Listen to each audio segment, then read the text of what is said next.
तो त्या बस स्टँडवर इकडे तिकडे बघू लागला आणि म्हणाला इकडे हमाल मिळत नाही का? आटले गुरुजी खांद्यावर रुमाल टाकून धोती पांढरा शुभ्र शर्ट घालून उभे आहेत. ते म्हणजे हमाल मिळत नाही, काय अडचण आहे तुमची? ते म्हणाले आता एसटी माझी जी ही बॅग आहे हे वर टाकायचं आहे, हमाल पाहिजे होता.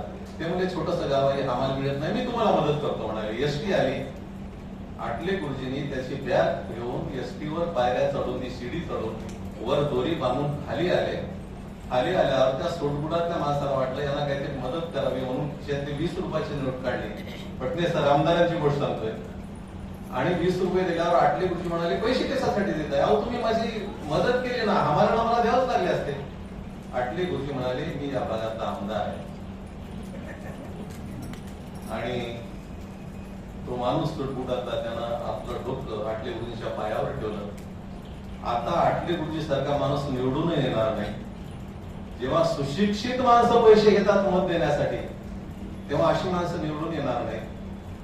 आणि आता तर विचारू नका, सकाळी एका पक्षात तर संध्याकाळी एका पक्षात शपथविधी सुद्धा रात्री होऊ लागलेले आहेत.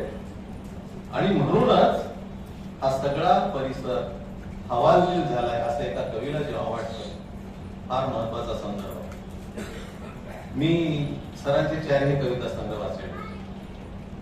गंमत अशी, डॉक्टर केशव सखाराम देशमुख यांनी ज्या कविता निवडल्या त्या सगळ्या कविता मी अगोदर वाचलेल्या असताना सुद्धा मी या पुस्तकावर बोलायचं म्हणून जेव्हा मी कविता वाचू लागलो ती कविता केशवराव मला नव्याने भेटू लागली.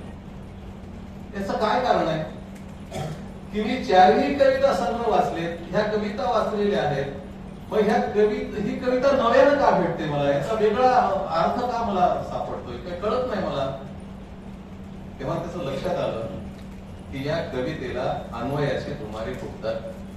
माझ्या आकलन शक्तीमध्ये तरी काही कमी जास्त झाला असेल किंवा ही कविताच एवढी ताकदीची आहे. एक स्कॉटिश कवयित्री आहे,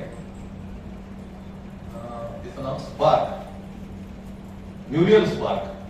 तिची फार सुंदर कविता आहे. म्हणजे ह्या कविता जेव्हा मला नव्याने भेटू लागल्या तेव्हा मला त्या कवयित्रीची आठवण झाली. तिची कविता काय आहे? रात्र झाल्यावर आपण सगळे झोपल्यावर लेखकांची भूत जमिनीवर येतात. आपण सगळे रात्री झोपल्यावर लेखकांची भूत जमिनीवर येतात. आतल्या घरात पुस्तकाच्या